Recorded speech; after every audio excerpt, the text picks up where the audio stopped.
स्वागत आहे आपलं हवामान अलर्ट या युट्यूब चॅनलवर. आज आपण पुढील 3 दिवसाचा 19 मे, 20 मे आणि 21 मे या 3 दिवसाचा हवामान अंदाज आजच्या व्हिडिओमध्ये पाहणार आहोत. सर्वप्रथम सिस्टीम जर पाहायच्या गेल्या तर एक ट्रफ लाईन इकडे अरबी समुद्रापासून गोव्यापर्यंत सक्रिय आहे, दक्षिण महाराष्ट्रापासून तेलंगणापर्यंत आणि इकडे उत्तर आणि मध्य प्रदेश पासून इकडे छत्तीसगड पर्यंत एक ट्रफ लाईन सध्या सक्रिय आहे. या ट्रफमुळे किंवा कमी दाबाच्या पट्ट्यामुळे थोडंफार राज्यात पावसाळी वातावरण पुढील 3 दिवसात होणार आहे.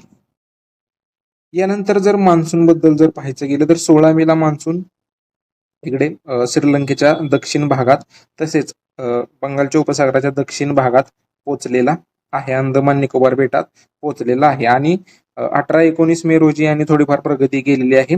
श्रीलंकेच्या दक्षिण भागात थोडंफार पुढे सरकला आहे मान्सून, अंदमान निकोबार बेटाच्या पुढे सरकलेला आहे, तसेच बंगालच्या उपसागराच्या दक्षिण भागात थोडंफार पुढे सरकलेला आहे. यानंतर पुढील 3 दिवसाचा जर आपल्या राज्यातील हवामान अंदाज पाहायचा गेला तर आज 19 मे आज काय परिस्थिती राहील. सिंधुदुर्गच्या दक्षिण भागात, कोल्हापूर दक्षिण भाग, सांगली, सोलापूर, धाराशिव, लातूर, नांदेड या जिल्ह्यांच्या दक्षिण भागात तुरळक ठिकाणी मेघगर्जनेसह पावसाचा अंदाज आहे. हा पाऊस सार्वत्रिक नसेल.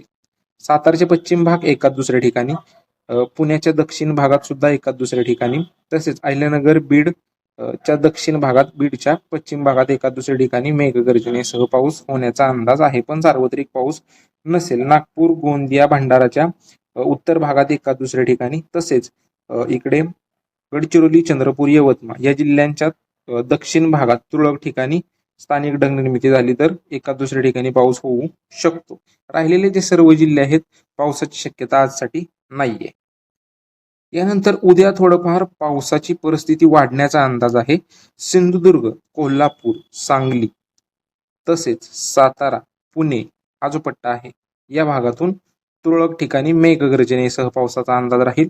तसेच नाशिक, अहिल्यानगर, इकडे सोलापूर, धाराशिव, लातूरचे दक्षिण भाग तसेच नांदेडचे दक्षिण भाग हा जो पट्टा आहे या भागातून स्थानिक ढगनिर्मिती झाली तर एका दुसऱ्या ठिकाणी मेघगर्जनेसह पाऊस राहील, सार्वत्रिक पाऊस नसेल. छत्रपती संभाजीनगर जिल्ह्याच्या उत्तर भागात एका दुसऱ्या ठिकाणी पाऊस होऊ शकतो.